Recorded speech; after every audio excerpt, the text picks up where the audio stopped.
So now we are beginning to paint the picture. God gives to the extent that we give up. And if we give up everything, then we gain everything. Whoever does not renounce himself cannot be my disciple. You have to renounce your own life and receive his life. You have to renounce yourself and receive him and his self. You have to renounce your own ideas and receive his heart and mind. You have to work to get out of the way, because nothing good dwells in you, that is, in your flesh.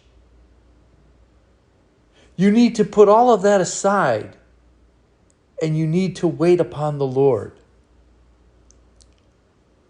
All prayer is not the same. Some prayer heals. Some prayer casts out demons. Some prayer calls down momentary favors and graces. And some prayer surrenders to divine surgery, the removing of our own heart and the receiving of God's heart, through which we may love more perfectly both God and others. But we cannot have it both ways. We cannot have Christ's heart while hanging on to our own heart of stone. We cannot experience life in the Spirit unless we let go of the flesh and the deeds of the flesh.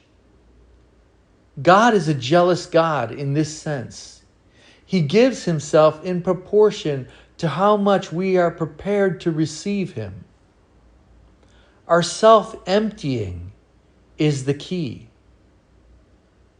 The new wine cannot be poured into the old wineskins, but must be poured into new wineskins.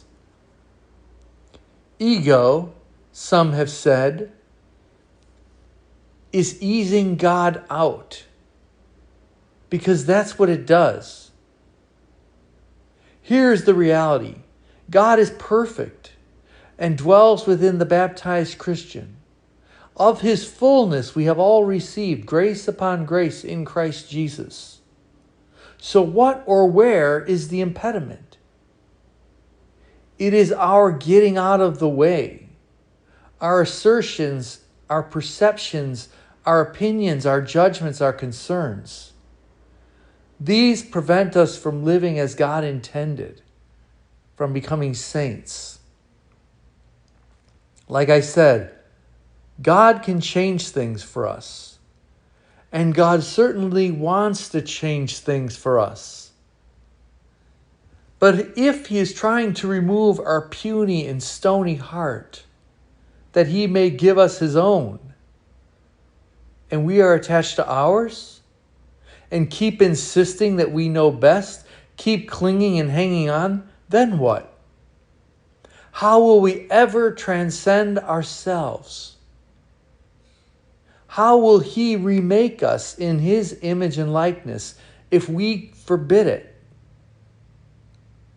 We are far too afraid of letting go and letting God.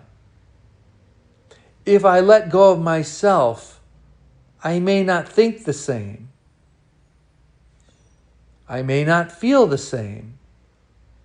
I may not behave the same, or see people the same, or see myself the same, or even see God the same. And this is how we reason. So we don't let go. But isn't that the point? He must increase, I must decrease. I no longer live, but Christ lives in me. After all, what do we think holiness is? What do we think spiritual or mystical life is? It is a continuous letting go of the old man or woman for the new man, Jesus Christ. And we achieve this to the extent that we no longer live, but Christ lives in us.